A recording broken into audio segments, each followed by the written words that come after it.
केजरीवाल को बहुत पहले जेल में जाना चाहिए, लेकिन जो आज एक राक्षस का वध हुआ है, पता नहीं कितने ही मेरे जैसे, कितने ही लाखों मेरे जैसे आम आदमी पार्टी के अंदर जो आदमी जुड़े थे एक सच्ची भावनाओं के साथ, आज उनके घर में घी के दीपक जले। मैं नहीं, आज लाखों आदमियों के घरों में घी के दीपक जले होंगे।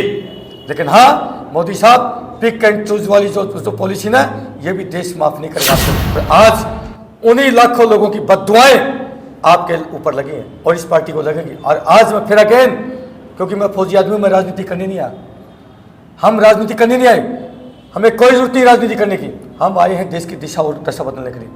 भारतीय जवान किसान पार्टी बनाई है। जिस दिन हम ऐसा गद्दारी पूर्ण काम करें, लोगों की आस्थाओं के साथ खिलवाड़ करें, भगवान हमें यही सजा देना जो आज इनको मिल रही है, यही सजा देना। हो सकता है देश के करोड़ों लोगों को ऐसा लग रहा हो कि एक बहुत बड़ा ईमानदार मुख्यमंत्री आज जेल में चलेगा, बेचारा बेचारा। तो मैं इतना बताना चाहता हूँ, मैं उसकी पूरी जन्म कुंडली जानता हूँ, क्योंकि मैं स्टार्टिंग में वो फौजी हूँ और फौजी आदमी कभी झूठ नहीं बोलता। मेरा रिकॉर्ड ट्रैक चेक कर लेना, मैं अपना कॉन्टैक्ट नंबर भी छोड़ता हूँ। मेरा कॉन्टैक्ट नंबर है 8368002355, ये मेरा कॉन्टैक्ट नंबर है। 2012 में जैसे ही अन्ना आंदोलन चलता है, मेरी नौकरी 25 साल हुई थी, मैं आर्किटेक्चरल इंजीनियर था आर्मी में। मुझे लगा था कि शायद देश की तकदीर और तस्वीर बदलने वाला कोई भगत सिंह जैसा क्रांतिकारी नेता है। मेरे साथ एक घटना घटी थी, मैं मकान बना रहा था दिल्ली में, 5 लाख रुपए बीजेपी का निगम पार्षद था, घूस मांगी गई पर पैसा नहीं देगा, तो जिसके कारण मुझे मकान की छतें भी कटी, हमारी तिहाड़ जेल तक का भी सफ़र करना पड़ा। वही घटना मेरी 2011 दिसंबर की है। देशवासियों, में आपको अपने घटना के बारे में बताना चाहता हूँ। तिहाड़ जेल की घटना, एक सैनिक जो देश के लिए कुर्बानी देता हो, जो देश के लिए अपनी पूरा जीवन न्यौछावर करता हो, उसको अगर नेताओं को घूस ना देने के वजह में तिहाड़ जेल जाना पड़े तो उसके दिल पर क्या गुजरती होगी, आप खुद समझ सकते हैं। तो उसी से जो घटना से जो मेरी लाइफ का टर्निंग पॉइंट आया, जैसे ही अन्ना जी का आंदोलन चला तो मैं उससे प्रभावित होकर के मुझे लगा कि शायद अब जो भ्रष्टाचार के कारण मुझे जेल जाना पड़ा था पैसा ना देने के वजह में, तो वहाँ से मेरे लाइफ का टर्निंग पॉइंट शुरू होता है और मैं अपनी नौकरी से प्रीमेच्योर रिटायरमेंट लेके आता हूँ। दुर्भाग्य ये रहता है कि मैं रिटायरमेंट होता हूँ 30 नवंबर 2012 को, 26 नवंबर 2012 को आंदोलन समाप्त हो जाता है और मुझे दिल्ली कैंट आम आदमी पार्टी, क्योंकि मैं उनसे प्रभावित था, मुझे लगा था कि शायद देश की तकदीर और तस्वीर बदलने वाली एक कोई नई केजरीवाल नाम की पार्टी की जो शुरुआत हुई है। मुझे भी लगा कि हम फौजी आदमी, हम तो मन के भावुक होते हैं, मन के सच्चे लोग होते हैं।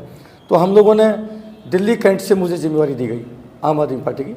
तो मैं दिल्ली कैंट में एक एक नौजवान को, एक एक व्यक्ति को मोटिवेट कर करके, क्योंकि हम तो सच्चे मन से थे, तो वहाँ हमने जोड़ा। और फर्स्ट टाइम में जब 28 सीट निकल के आई थी आम आदमी पार्टी की, वहाँ से दिल्ली कैंट का कमांडो सुरेंद्र सिंह विधायक बना था।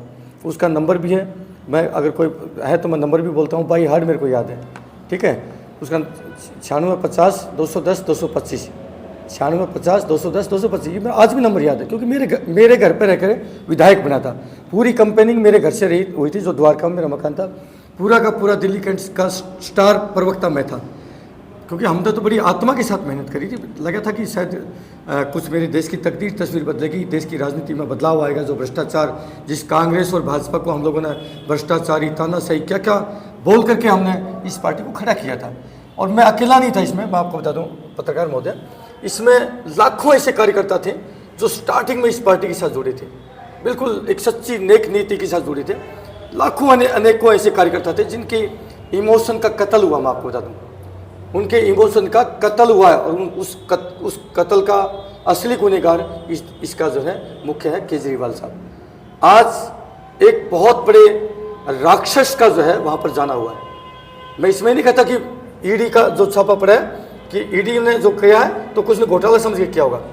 मैं बीजेपी का पक्ष नहीं लेता, मैं कितने दिन से बोल रहा हूँ, मेरे सारे वीडियो आप देख रहे होंगे, मैं बिल्कुल बीजेपी के घोर विरोध में हूँ, आज भी विरोध में हूँ। मैं अभी बोलूँगा, अभी उसके ऊपर ही बोलूँगा, ठीक है। लेकिन जो आज एक राक्षस का वध हुआ है, पता नहीं कितने ही मेरे जैसे, कितने ही लाखों मेरे जैसे आम आदमी पार्टी के अंदर जो आदमी जुड़े थे एक सच्ची भावनाओं के साथ, आज उनके घर में घी के दीपक जलेंगे, घर के दीपक जलेंगे आज। बिल्कुल सही कहा है, इस व्यक्ति को बहुत पहले जाना चाहिए था जेल में। मैं कहता हूँ केजरीवाल को बहुत पहले जेल में जाना चाहिए था। बीच कांग्रेस को गालियां दे दे करके, शीला दीक्षित को गालियां दे दे करके, सोनिया गांधी को गालियां दे दे करके पानी पी पी करके कोसते थे केजरीवाल साहब। आज तो छोड़िए, पहली बार में ही आपका चेहरा उजागर हो गया था। आपने 28 सीट निकली, कांग्रेस के साथ आपने गठबंधन करके आप जो है सरकार बनाई। वहाँ फिर आपने यू टर्न लिया, आपने बोला मेरी गलती होगी अगर, फिर अगेन जनता ने आपको ऊपर विश्वास किया, आपको अगेन मौका दिया। लेकिन अभी आप अगेन जो है लोकसभा चुनाव में उसी कांग्रेस के साथ गठबंधन करें। आपको पता नहीं आपने कितने लोगों के साथ में कितने लोगों की आत्मा का कत्ल किया, आपको पता ही नहीं। और आज उन्हीं लाखों लोगों की बद्दुआएं आपके ऊपर लगी हैं और इस पार्टी को लगेंगी। और आज मैं फिर अगेन, क्योंकि मैं फौजी आदमी हूं, मैं राजनीति करने नहीं आया, हम राजनीति करने नहीं आए, हमें कोई जरूरत नहीं राजनीति करने की। हम आए हैं देश की दिशा और दशा बदलने के लिए। भारतीय जवान किसान पार्टी बनाई है।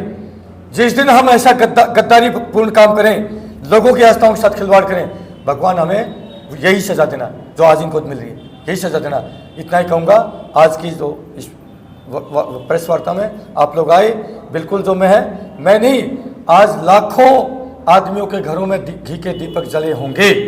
लेकिन हाँ, मोदी साहब पिक एंड चूज वाली जो पॉलिसी ना, ये भी देश माफ नहीं करेगा।